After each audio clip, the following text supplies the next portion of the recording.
So the templates that we're going to be working in today, we have one template that has basic animations in it, and we have one template that has actual video backgrounds.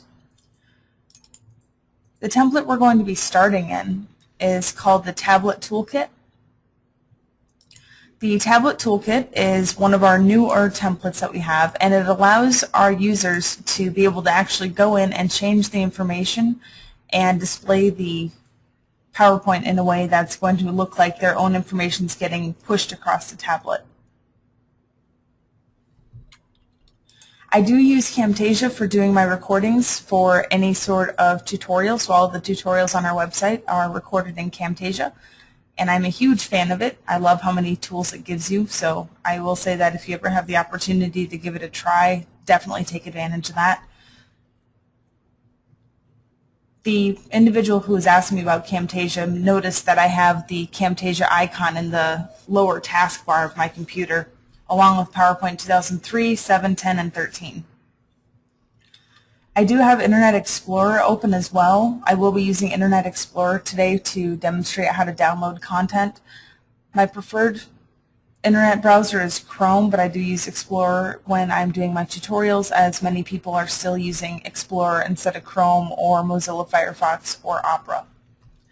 So moving back to our tablet toolkit, when we play this slide, I'm going to go ahead and tell it to play on a single frame. When we play the slide, you start out by seeing the first area of text. When you click, it makes it look like it slides off, and then you have a second area of text come in. And then as you click, again, that keeps moving through onto additional areas of text. Now, the way that this template works is the initial text box is available for your use, but if you zoom out, you can do that by either using the control button on your keyboard and the mouse wheel, so I'm holding control and scrolling back on the mouse wheel, or you can use the zoom in, zoom out buttons in the bottom right hand corner of PowerPoint. But as I zoom out, you can start seeing where that second text box is at. So if we change this, we just say, "Welcome to PresenterMedia." And then I say, "Your first stop for PowerPoint templates, the art, and animations." So now we have these two boxes like this. What I'm going to do is copy my information from the second box, go to the next slide, and paste that into that text box on the next slide. This will allow the style to stay the same from slide number 1 to slide number 2.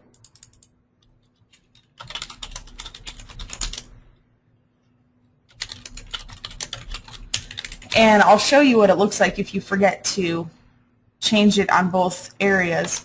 So on this, you should see "Welcome to PresenterMedia." Drag over and you have the text. So when we click again, we actually are moving on to slide number 3, and then it slides over.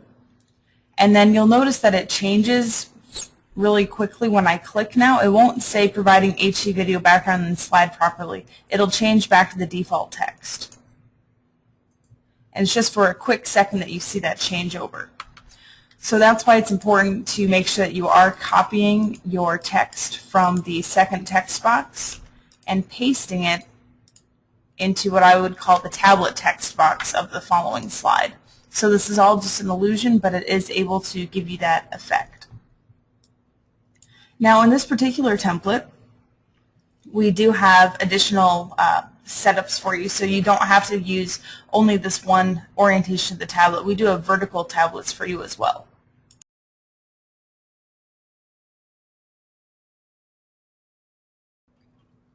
So you can do the exact same thing, except it's just going to be a vertical orientation instead of a landscape orientation. Now, if you would be interested in ever combining multiple templates, I'm going to get rid of these extra slides. You can do that by going to the Home button in your PowerPoint window, go to New Slide, Riu Slides, and then Browse File. Browse File is going to be on the right-hand side, second option down.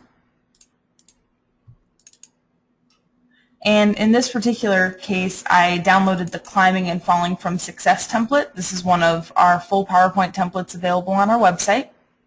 So you can see that we have all these slides in the background here. And I'll show you the two scenarios. If you simply click on one of these slides, you'll notice that it comes in and it's all broken and it doesn't match the actual original slide. If you ever see this happen, you can resolve it by clicking on the Keep Source Formatting button. It's at the bottom of that tab on the right. So you'll see all of your slides, and then underneath of those you see Keep Source Formatting. It's a little checkbox. Check on that, and then when you click on the slide again, you'll see that the slide comes in properly and has all of its original formatting. If you ever combine templates and you notice one slide all of a sudden loses its animation, the odds are good is that the slide lost its source formatting. So keep that in mind if you folks ever do end up working with multiple templates. And we do have some folks who do it more often than others.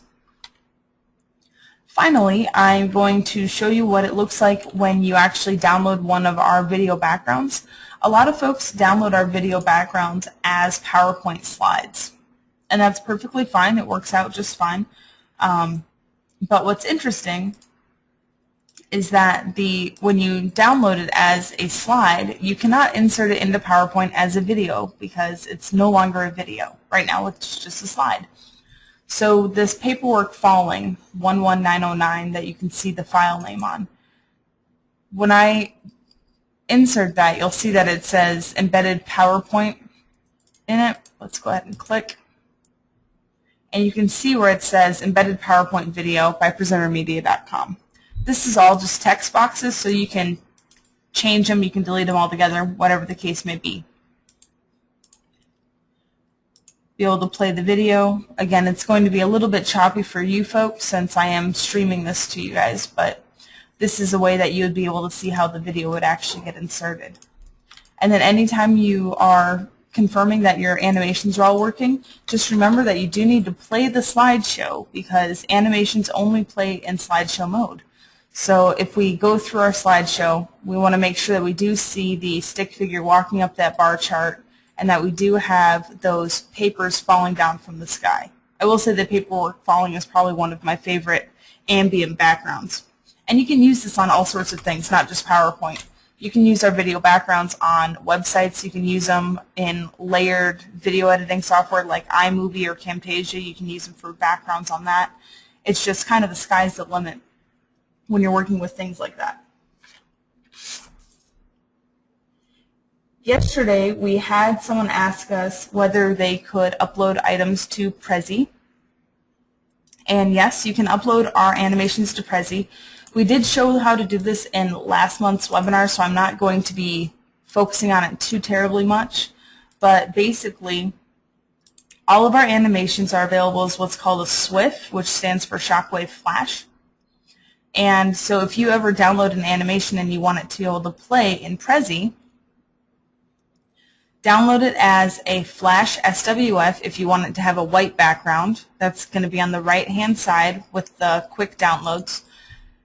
If you want it to have a transparent background, you do need to use the customizer, which is located beneath the animation. It's going to be this teal box at the bottom. Click on the SWF, and then you'll see the clear background with alpha channel. You can tell that it has a clear background because the background goes from being white to being a checkerboard style. Also, if you're a Mac user, you can use these animations by downloading the QuickTime version. And yes, that means that the animations will work in Camtasia. So all of our content will work in Camtasia. I have recorded videos using our PowerPoint backgrounds and layered our animations on top of them after the fact and been able to do all sorts of fun video editing. If you're not familiar with Camtasia and you're curious how they work, they are made by a company called TechSmith. And the pricing is $99 for a Mac version of Camtasia and $299 for a version of PC Camtasia. So in this particular case, the PC version is actually more expensive than the Mac version, but Camtasia has tons of resources available to be able to learn how to use their content. and to be able to learn how to do everything that you can with their software. It is actually pretty impressive what you can all do with it. I might go into Camtasia during a later webinar. This month, though, since I am focusing on our templates, I will just leave it with, you can use our templates in Camtasia, download them as a video in PowerPoint. To save PowerPoint out as a video, if you're using 2010 or 13, it's very straightforward. Simply open up PowerPoint, go to File, Save, and when you save as, instead of saving it as a PPT file, which is a PowerPoint file, click the File extension box and select a Windows Media Video. It's that simple. PowerPoint will go through and it will set transition timings for you automatically. They are normally set to 5 seconds per slide, and then it will automatically transition, so you can change it to be a different length of time if you need that to be. So that basically lets you know how our content works as far as using the PowerPoint templates and how you are able to combine them in PowerPoint. Does anyone have any random questions about how to use our content, or something that you wish you could do in PowerPoint but you're not able to? Any kind of PowerPoint question I can answer as well. So I do handle all of our technical support as well as customer service and troubleshooting as far as when people get stuck with PowerPoint projects. PowerPoint will let you save a PowerPoint presentation out as a video. What it does, and this is for PowerPoint 2010 and 13, 2007 doesn't let you do this. So using Camtasia to do a screen capture is actually one of the ways you can get around the limitations of 2007. If you want to save a PowerPoint out as a video, and you're using PowerPoint 2010 or 13, simply go to File, Save As, click the drop-down box for your file type, and select a Windows Media Video. We do have a tutorial that shows you some of the tricks when you are saving out a PowerPoint as a video, such as if you need audio files to be in it, you need to address some timing issues. If you have transitions from slide to slide, and you have multiple animations on a slide, you do need to go in and manually change transition timings. The way that PowerPoint works is it sets every slide to transition at 5 seconds. So if you have nothing on a slide besides text, it will transition automatically every 5 seconds. And that's how it will be recorded. If you have an animation in the slide, and we'll say the animation is 7 seconds long, the slide will go for exactly 7 seconds and then transition right away. If you want to be able to have an animation play but have a few seconds of leeway, you have to add that transition time onto these slides. So click on your Transitions tab at the top, and then over on the right-hand side, you'll see the duration, and you can see the advanced slide options. If you click on the advanced slide option and you go to after, you can set how long you want to wait before it will transition, and that will override that automatic 5-second transition timing. So by doing those few little things, you can be able to make it so it saves out as a video, and then once it's a video, the sky's the limit. You can put it up on your website, you can go back and you can edit it additionally in Camtasia if you choose to, or iMovie, or Adobe After Effects, or any other number of programs that can do video editing for you. Something that I usually recommend to folks who are getting started with the whole process of saving it out as a video is going in and actually, once you save it as a video, using a program. It's called Movie Maker or Windows Live Movie Maker. I'll get it pulled up here under my All Programs. Windows Live Movie Maker is included with your copy of Windows. Again, this is specific to Windows, so unfortunately our Mac users do not have Windows Live Movie Maker, but they do have iMovie and some other great software that is available at a pretty nominal price. If you have Windows Live Movie Maker open, you can simply click to browse for videos and photos. You can find one of your videos that you've made, and again, so once you're making, hypothetically speaking, let's say here's my webinar from yesterday, I recorded it. You say that you want to insert a video, and then it will sit here and it will just time out the length of the video. This is an extremely long video, so it won't be able to get processed while I have you guys with me today, but it'll process out that video, and you can add music, you can add additional images, A lot of what folks see on YouTube actually is actually created using something just like Live Movie Maker, where you see people have the pictures flashing by with little captions below them. You can do that all in Movie Maker and upload it to YouTube. Cindy, if you are adding slides for multiple presentations, something to keep in mind is that when you say that you want formatting to be consistent, you have two options. You can either go with the original format or you can go with the new format that you're moving into. So let's say for this particular case, I'm going to grab just some random templates that I've downloaded in the past. I have Ready to Launch, and this is just a little simple 2-slide presentation. I've already deleted most of the additional slides that go with it. And if I'm going to be adding additional slides, and I use that Riu Slides feature, if I grab something that's completely different and does not have a similar style, let's see, the plant growing doesn't look anything like this guy. So if I insert these plant growth items, you're going to see it come in. I don't even believe that this one has the video on it anymore. I may have taken it out. Just let me play this real quick to see. Alright, so the video is still in here, but you can tell that the plant growth, the text is all blue, which is going to match the style of the original template that I moved it into. If I wanted to keep my original formatting, and I did that, you'll be able to see how it's a little bit different. So you can pick and choose what formatting you end up using.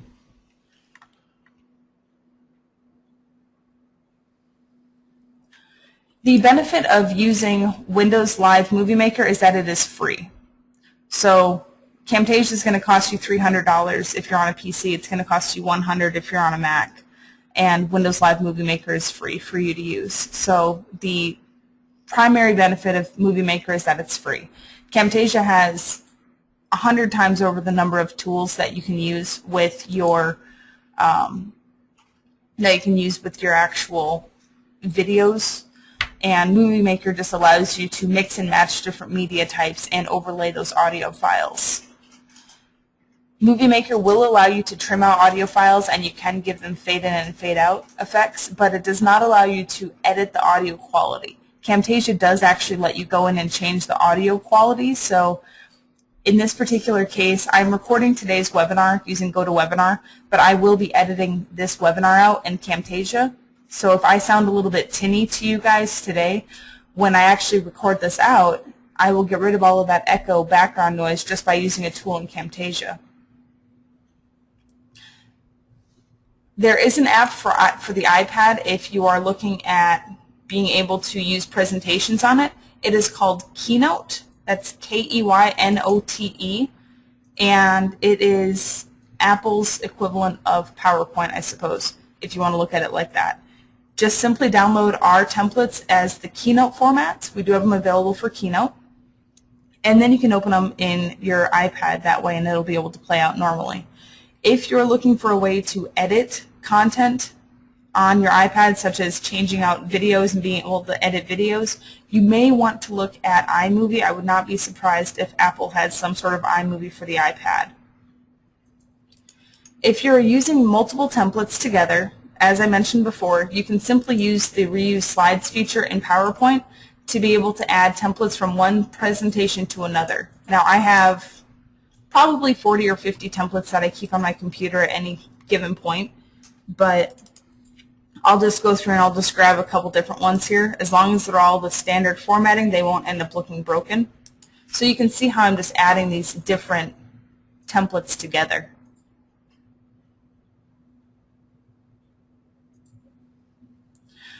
The program I'm using to record my webinar, it's called Gotowebinar, and that's the, I believe it's through Cisco that you folks had the actual invitation sent to you through. Gotowebinar will automatically record all of my video as well as all of my audio. Since I will not be keeping all of my audio and all my video when I actually present this out, I'll actually go back and I'll get rid of all of my random pauses that I have, and I'll get rid of the original portion when I said I will be be ending today's webinar, and this portion here I'll be editing that out. But when I want to edit it, I'll be editing it in Camtasia. Gotowebinar doesn't have the same kind of tool settings where I can go through and I can crop out various parts and then go change my audio quality once I already get it recorded. So there's Gotowebinar that I use. There's also a program called WebEx, that's W-E-B-E-X, and I'm sure that some of you folks have used that in the past. That's another webinar program, and it does allow you to do recordings as well. It's just, for me, the number of people I was going to have viewing my webinars, I needed to be able to have a little bit different capability. So if you're combining multiple templates, like I mentioned before, the important thing to remember is that when you're putting these things in, that you're keeping their source formatting if you want their animations to work properly. If you move templates together and you do not keep their source formatting, you will end up having the video background not play properly. So I will insert this tree by the river, and I can tell you that the video background should be right here, that you're not seeing there, and I'll play the slide so you can see where the text comes in, and obviously it picked up a layout that was not built around this style. You can see that the text is coming up over top of that black area. But if you keep the source formatting and you click on it, it'll come in, and then not only will it come in, but you'll be able to have the video have its actual animation playing in it that way. So at this point, this actual template has 10 slides in it from 4 different templates. So that just kind of shows you how complex you can go. If you do want to mix and match templates, you can kind of go as complicated or as simple as you want. Paid movie editor. I am not familiar with what you're looking for. For video editing, I use Camtasia. That's just my personal preference. I'll get it pulled up real quick so you guys can actually see what it looks like. It's called Camtasia Studio. They're on number 8. My computer might get kind of slow because it is a pretty RAM-intensive program. There's also iMovie. I've used it. I don't like it, but that's probably partially because I haven't used it extensively. So if I want to, I can either record the screen or I can import media. If I pick import media, I'm going to be able to go in and grab one of my video backgrounds that I already have. Again, I keep a handful of videos on my computer all the time, so I click import video. It's going to get put at the top. I can simply right click and go to add to the timeline. It'll ask me what size I want the video to be, so I can say my automatic sizing, custom recording dimensions. My recording dimensions for the video was 1280 by 720, so I'll go ahead and stick with that. I'll say OK, and it will get inserted into my project. At this point, I can then go in and I can add callouts, which are going to be like little pop-ups. I can zoom and pan into different areas of the video if I want to. So let's say that we get to this point here and we want to zoom into this corner, go a little further, and then zoom back out.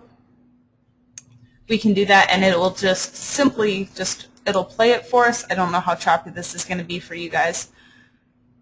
It'll zoom into that bottom corner, play for a minute, and then it'll zoom back out. So it is literally that fast as far as being able to change things. You can add captions, you can adjust your audio, you can give transitions between media types, so you can have that page turn capability if you want it to be able to look like you have a page turning from one video to another. You can pixelate from one video to another and so forth. You can even adjust the visual properties, you can add voice narration, you can add captions, and you can even build quizzes using this program. So for me, I am a huge fan of Camtasia. It's just a personal preference. I'm sure there are tons of other programs out there that have equal capabilities, if not greater.